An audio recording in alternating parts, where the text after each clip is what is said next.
நமஹி. ஸ்ரீமதே ராமானுஜாய நமக. ஸ்ரீமத் வரவர முனையே நமக. ஸ்ரீ ஸ்ரீனிவாச மகா குரவே நமக. ஆழ்வார் எம்பெருமானார் ஜியர் திருவடிகளே சரணம். அடியன் குமுதவள்ளி கிருஷ்ண ஸ்ரீனிவாசதாசர், ஸ்ரீ கிருஷ்ணா வேத கல்வி நிலையம், காட்பாடி, வேலூர். திருப்பாவை பாசுரம் 13.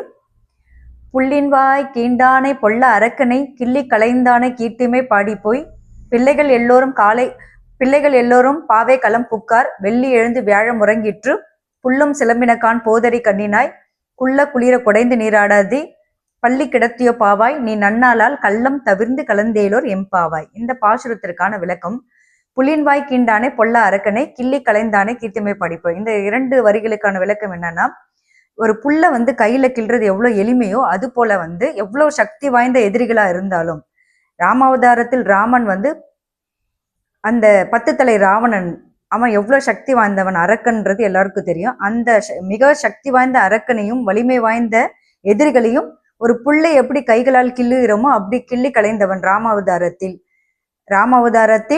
ராமன் 10 தலை ராவணனை கிள்ளி களைந்தான். கிருஷ்ணாவதாரத்தில் கிருஷ்ணனை கொல்ல கம்சன் ஏவப்பட்ட அந்த அசுரன், பகாசுரன், அதாவது கொக்கினுடைய உருவத்துல வருவான். வாயை ஆண் பிளந்துகிட்டே கண்ணனை கொல்றதுக்காக வருவான். அவனுடைய வாயை, அந்த அழகை பிடித்து அதை பிளந்து அவனை கொல்வார் கண்ணன். சோ இந்த 2 அவதாரத்திலும், ராமாவதாரத்திலும் கிருஷ்ண அவதாரத்திலும் வீர தீர செயல்கள், பராக்கிரமங்களை செய்த அந்த அவதாரத்தை இந்த 2 வரிகளில் ஆண்டாள் குறிப்பிடுகின்றார். அடுத்ததாக, பிள்ளைகள் எல்லோரும் பாவை நோன்புக்காக பிள்ளைகள் எல்லோரும் திருக்கோயில்களுக்கு, சந்நிதிகளுக்கு சென்று விட்டார்கள். அதுதான் அந்த களம், பாவை நோன்பு மேற்க வேண்டிய இடம். அங்கு போய்விட்டார்கள். ஆனால் ஒரு தோழி மட்டும் உள்ளே உறங்கி கொண்டிருக்கிறாள். அந்த தோழி எப்படிப்பட்டவள் என்றால், காந்தமான கண்களால் கவரக்கூடியவள். எப்படி என்றால், புல்லும் சிலம்பினைக்கான் போதரி கண்ணினாய். அதாவது பறவைகள் எல்லாருமே சப்தித்து விட்டது. அதாவது விடியற்காலையே குறிப்பதற்காக வீதிகளில் பறவைகள் சப்திக்கின்றன. புல்லும் சிலம்பினக்கான் போதரி கண்ணினாய் என்றால் தாமரை போன்ற முகமும், அந்த முகத்தில் அந்த கண்கள் எப்படி இருக்கும் என்றால் மானை போன்று மிரண்டு விழித்த கண்களை உடையது, வசீகரமான கண்களை உடையது. இது பார்ப்பதற்கு எப்படி இருக்கும் என்றால், ஒரு தாமரை மலரில் வண்டு மொய்க்கும் அல்லவா, அந்த வண்டை போன்ற கண்களும் தாமரை அந்த மலர் போன்ற முகமும் உடைய தோழியை எழுப்புகின்றாள் ஆண்டாள். அப்படி அழகானவள். அந்த தாமரை முகமுடைய அந்த தோழி எப்படிப்பட்டவள் என்றால், அந்த தாமரை கண்ணனுக்கு உகந்தவள், ஏற்ற ஜோடிதான் அவள். இவ்வாறு இருக்கிறாள்.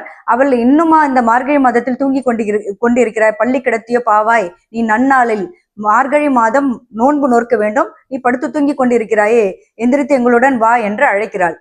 பள்ளி கிடத்திய பாவாய் நீ நன்னாளில் கள்ளம் தவிர்ந்து, நீ மட்டுமே தனியாக அனுபவித்துக் கொண்டிருக்காதே கண்ணனை, எங்களுடன் சேர்ந்து வா, பாவை நோன்பு நோற்று அதற்கான பலனை பெறலாம், கண்ணனை தரிசிக்கலாம் என்று அழைக்கின்றாள். இதுவே இந்த பாசுரத்திற்கான விளக்கம்.